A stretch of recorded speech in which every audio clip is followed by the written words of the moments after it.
আসে নাই, যে কোনো সময় আমাদের মৃত্যুর ডাক চলে আসতে পারে। এ কারণে মৃত্যুর জন্য আমাদেরকে তৈয়ার হতে হবে, মৃত্যুর জন্য আমাদেরকে প্রস্তুতি নিতে হবে। আমরা কিভাবে মৃত্যুর জন্য তৈয়ার হব, কিভাবে মৃত্যুর জন্য প্রস্তুতি নিব?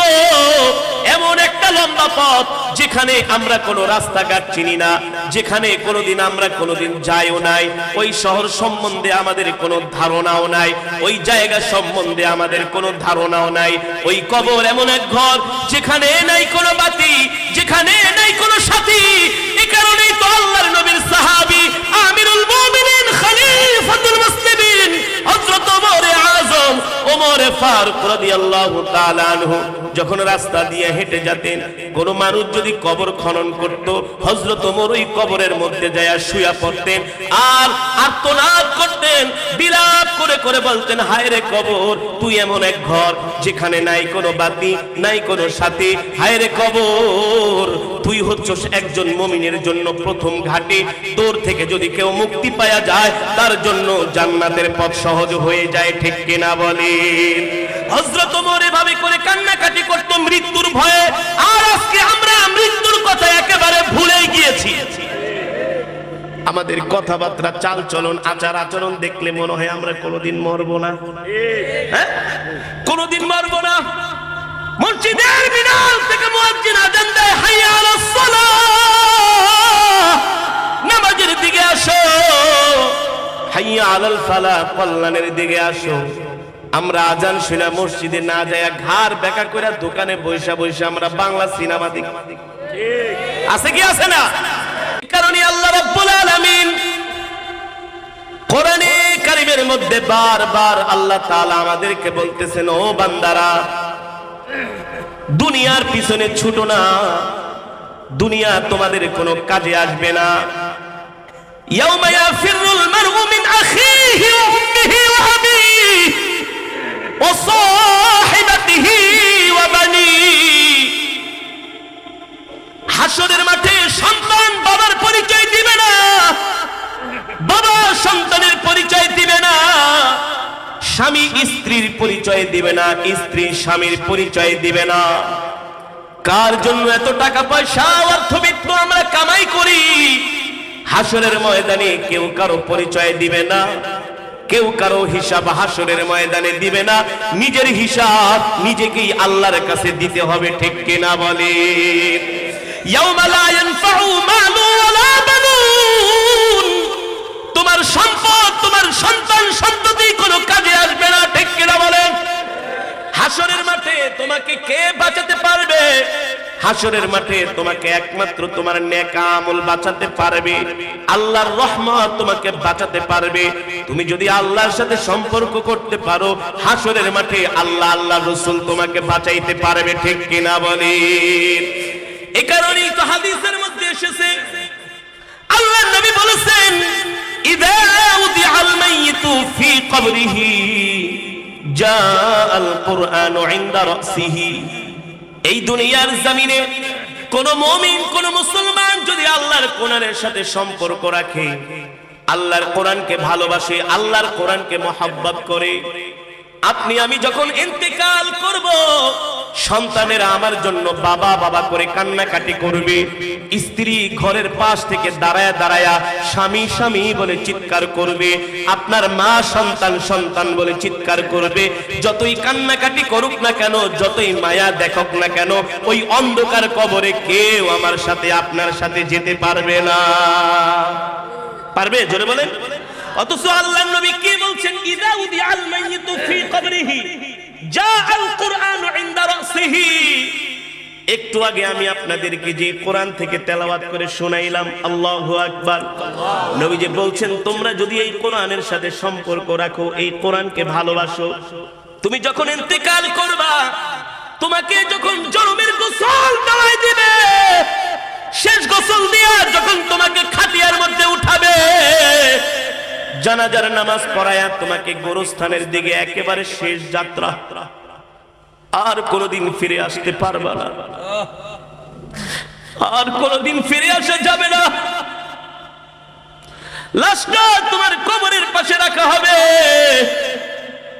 আত্মীয় স্বজন ছেলে সন্তানগুলো লাভ দিয়া কবরের ভিতরে নামবে, দুইটা গামছা দিয়া চেঙ্গুলা করে লাশটাকে কবরের মধ্যে রাখবে, উপরে খাট বাঁশের সামিয়ানা বিছায় দিবে, কলা পাতা দিয়া এক একজন আপনার আমার কবরের উপরে মাটি দিবে আর বলবে মিনহা খালাকনাকুম ওয়া ফিহা নুঈদুকুম ওয়া মিনহা নুখরিজুকুম তারাতান উখরা। ঠিক কি না বলে? আজকে যদি মারা যান রাত 10টার পরে, যেই স্ত্রী আপনাকে ছাড়া কোনোদিন একবেলা রাত্রবেলা খায় নাই, স্বামীর জন্য ওয়েট করছে, অপেক্ষা করছে, ওই স্ত্রীকে যদি বলা হয় তোমার স্বামী মারা গেছে, আজকে রাত্রটা একা একা বৈশা বৈশা স্বামীর লাশটা পাহারা দাও, স্ত্রী বলবে আমি পারবো না। কথা বলেন, বানায় বলতেছি, কথার যুক্তি নাই। সন্তানকে যদি বলেন তোমার বাবার লাশটার পাশে থাকো, বলে না, মনে মনে বলবে বাবা শেষ, বাবা কি ডেড। তাহলে কার জন্য এই দুনিয়া? কে তোমার আপন? কেউ তোমার আপন না, অথচ আমাদের পাগল মন সেটা বুঝতে চায় না। কিন্তু যারা বুঝেছে তারা কামিয়াব হয়ে গেছে, আল্লাহু আকবার। যারা বুঝেছে তারাই সফল হয়ে গেছে। এই কারণেই তো আব্দুল্লাহ ইবনে মুবারক রাহমাতুল্লাহি আলাইহি ইন্তেকালের সময় মুস্কি মুস্কি হাসতেছে, আল্লাহু আকবার। 3 দিন পরে তার সন্তান স্বপ্নে দেখলো তার বাবার সাথে সন্তানের সাথে কথা হচ্ছে, আব্বা জান, ও আমার বুজুর্গ পিতা, ইন্তেকালের সময় দেখলাম আপনি মুস্কি মুস্কি হাসতেছেন, কারণটা কি? আব্দুল্লাহ ইবনে মুবারক বলে, বাবারে, যখন আমার কাছে মালাকুল মউত চলে আসছে, যখন সাকরাত শুরু হয়ে গেছে, মৃত্যুর যন্ত্রণা শুরু হয়ে গেছে, আল্লাহ তাআলা তার জান্নাতটা আমার চোখের সামনে তুলে ধরেছে। কারণ আমি আমার জীবদ্দশায় কোনোদিন এক ওয়াক্ত নামাজ কাজা করি নাই, তাকবীরুল্লাহ ছাড়া কোনোদিন নামাজ পড়ি নাই, কোনোদিন তাহাজ্জুদের নামাজ পর্যন্ত আমি ছেড়ে দেই নাই, আদনা থেকে আদনা গুনাহ আমি কোনোদিন করি নাই। এই কারণে ইন্তেকালের সময় মাওলা আমাকে ডাইকা বলতেছে, এ আমার আব্দুল্লাহ, আমি তোর জন্য অপেক্ষা করতেছি, তুই আয়, তুই আয়, তোর সাথে আমার দিদার হবে। আল্লাহু আকবার।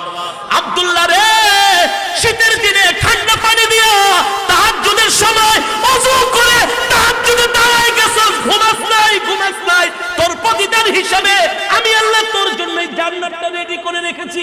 সুবহানাল্লাহ। আব্দুল্লাহ ইবনে মুবারক বলে, জান্নাতের সুঘ্রাণ আমার নাক দিয়ে আসতেছে। এ সন্তান, ওই সময় আমি হাসবো নাকি কাঁদবো? আল্লাহু আকবার। এত সুন্দর জান্নাত দেখলে কোনো মুমিন সহ্য করতে পারে না। আব্দুল্লাহ ইবনে মুবারক মুস্কি মুস্কি হাসে আর সন্তানকে বলে, বাবারে, আমার রবের গোলামি করার কারণে আমার রব আমাকে এত সম্মানিত করছে, এত সুন্দর জান্নাত দিছে, যেটা আমি তোমাকে কোনোদিন ভাষায় বুঝাইতে পারবো না। আল্লাহু আকবার। এই কারণে বাবা, দুনিয়া হচ্ছে একটা ধোঁকা। দুনিয়া কি? একটা ধোঁকা। 1 সেকেন্ডের কোনো ভরসা নাই। এই যে মাহফিলে আসছি, বাড়িতে যেতে পারবো কিনা গ্যারান্টি আছে? এই যে আমি মঞ্চে বসে কোরআন পড়া ওয়াজ করতেছি, এই মঞ্চ থেকে উঠতে পারবো কিনা আমি জানি না, জানে কে? কত নায়িকা, কত গায়িকা স্টেজে এসে শুধু একটা গানের টান দিছে, সাথে সাথে শেষ। ওই দিন পত্রিকায় দেখলাম একজন ইউপি চেয়ারম্যান সাহেব নির্বাচন করার জন্য তিনি বক্তৃতা দেওয়ার জন্য মঞ্চে উঠছে, শুধু একবার জয় বাংলা কইছে, শেষ। কি? অথচ তার মনের স্বপ্ন ছিল সে চেয়ারম্যান হবে, জনগণের খেদমত করবে, কিন্তু সে জানে না এখানে তার জীবনের পরিসমাপ্তি, সামনে আর 1 কদম বাড়াতে পারবে না।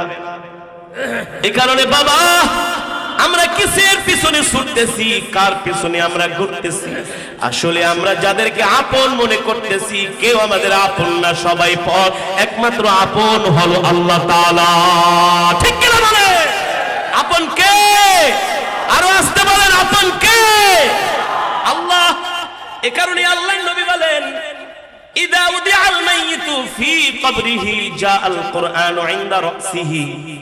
তুমি যখন ইন্তেকাল করবা, তোমার সাথে যদি আল্লাহর কোরআনের সম্পর্ক থাকে, তোমাকে কবরে শোয়ানোর পরে অন্ধকার কবর, ঘুটঘুটে অন্ধকার, কবরের দরজা নাই, জানালা নাই, আলো নাই, বাতি নাই, কিছুই নাই। যদি তোমার সাথে আল্লাহর কোরআনের সাথে সম্পর্ক থাকে, তুমি যদি আল্লাহর কোরআনকে ভালোবাসো, আল্লাহর কোরআনকে মহব্বত করো, ফেরেশতারা তোমার কবরের মধ্যে আসবে সওয়াল জবাব করার জন্য। যখন ফেরেশতারা তোমার কবরের মধ্যে ঢুকবে, সাথে সাথে আল্লাহর কোরআন এসে তোমার মাথার সামনে দাঁড়ায় যাবে। আল্লাহু আকবার। কে দাঁড়াবে? জোরে বলেন কে? বন্ধু বান্ধব, আত্মীয় স্বজন, টাকা পয়সা, নেতা নেত্রী, কেউ না, কারো ক্ষমতা নাই। কোরআন এসে দাঁড়ায় যাবে। বিশ্বাস হয় না আপনাদের? রাসূলের হাদিস, ইদা উদি আল মাইয়িতু ফি কবরিহি জা আল কুরআন ইনদা রাসিহি। কোরআন এসে আপনার মাথার কাছে দাঁড়ায় যাবে আর কোরআনটা আলোকিত করে দিবে কবরটাকে। সুবহানাল্লাহ। অন্ধকার থাকবে না। এবার ফেরেশতারা এসে সওয়াল করতে চাইবে, মার রব্বুকা ওয়া মান দীনুকা ওয়া মান নাবিয়ুকা। আল্লাহর কোরআন ফেরেশতাদেরকে ডেকে বলে, বসো। কি করছো? বলে, আল্লাহ আমাকে পাঠিয়েছেন সওয়াল জবাব করার জন্য। আল্লাহর কোরআন বলবে, পারমিশন নাই, গেট আউট। ফেরেশতাদেরকে কি বলবে? যাও।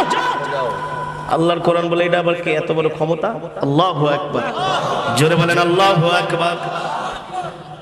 বলবে একটা প্রশ্ন, আল্লাহর কোরআন বলবে না। একবার দুইবার বলার পরে আল্লাহর কোরআন ফেরেশতাদেরকে কবরে কোনো সওয়াল জবাব করার জন্য চান্সই দিবে না। এক পর্যায়ে কোরআনের সাথে ফেরেশতাদের ঝগড়া লেগে যাবে। আল্লাহু আকবার। জোরে বলেন আল্লাহু আকবার। কেউ নাই, বন্ধু বান্ধব, আত্মীয় স্বজন, ছেলে সন্তান কেউ নাই। আছে কে? জোরে বলেন কে? এটা শুধু ভালো করে মুখস্থ করে রাখেন, ভালো করে মনে রাখেন, এই কথাটা মনে রাখেন, কাজে দিবে, কাজে দিবে। আল্লাহর কোরআনের সাথে সম্পর্ক করেন। আল্লাহর কোরআন ফেরেশতাদেরকে বলবে, যাও যাও। বলে, আপনি আমাদেরকে এমন ভাবে তাড়ায় দিতেছেন, সে আপনার কি হয়? বলে, সে আমার বন্ধু। আল্লাহু আকবার। আমার জন্য দুনিয়াতে সে মার খাইছে। কি খাইছে? আমার জন্য জেল খেটেছে। কি খেটেছে? আমার জন্য তার উপরে অত্যাচার করা হয়েছে। আমি কোরআনকে প্রতিষ্ঠিত করতে যাই আল্লাহর জমিনে তার বুকের তাজা রক্ত দিয়েছে। আল্লাহু আকবার। দিনের পর দিন না খেয়ে থেকেছে, রাতের পর রাত ঘুমায় নাই। ফেরেশতারা বলবে, আমি আপনার পরিচয়টা ভালো করে জানতে চাই। আল্লাহর কোরআন বলবে, শোনো শোনো, তোমরা আল্লাহর ফেরেশতা, অবশ্যই তোমাদের ক্ষমতা আছে, তোমাদের পাওয়ার আছে, কিন্তু আমার চাইতে তোমাদের বেশি ক্ষমতাও নাই, পাওয়ারও নাই। ফেরেশতারা বলবে, আপনার পরিচয়টা ভালো করে তুলে ধরেন। আল্লাহর কোরআন বলবে, তোমরা হচ্ছ আল্লাহর হুকুমের গোলাম ফেরেশতা, আর আমি হচ্ছি স্বয়ং আল্লাহর জবানের কালাম। তাহলে কি ফেরেশতাদের ক্ষমতা বেশি নাকি আল্লাহর কোরআনের? যারা বলেন, প্রধানমন্ত্রীর মুখের কথার দাম বেশি নাকি একজন পুলিশের? আরে প্রধানমন্ত্রী চাইলে একজন SP, DC, DIG, AIG, police পরিচালক, মহাপরিচালক এক সেকেন্ডে ঢাকা থেকে বান্দরবান পাঠিয়ে দিতে পারে। পারে না? এক সেকেন্ডে তাকে ট্রান্সফার করে একেবারে হিল ট্যাক্সে পাঠায় দিতে পারে। প্রধানমন্ত্রীর জবানের কথার এত দাম না? শুধু প্রধানমন্ত্রী বলবে, অন্য জায়গায় পাঠাও। আপনি আমি যদি বলি, পিঠায় লাল করে ভালো, তুই কে? লাল মিয়া, তুই কে? আর প্রধানমন্ত্রী বলাও লাগবে না, খালি এক সেকেন্ড একটা কলমে দাগ দেয়া দিব, শেষ। কি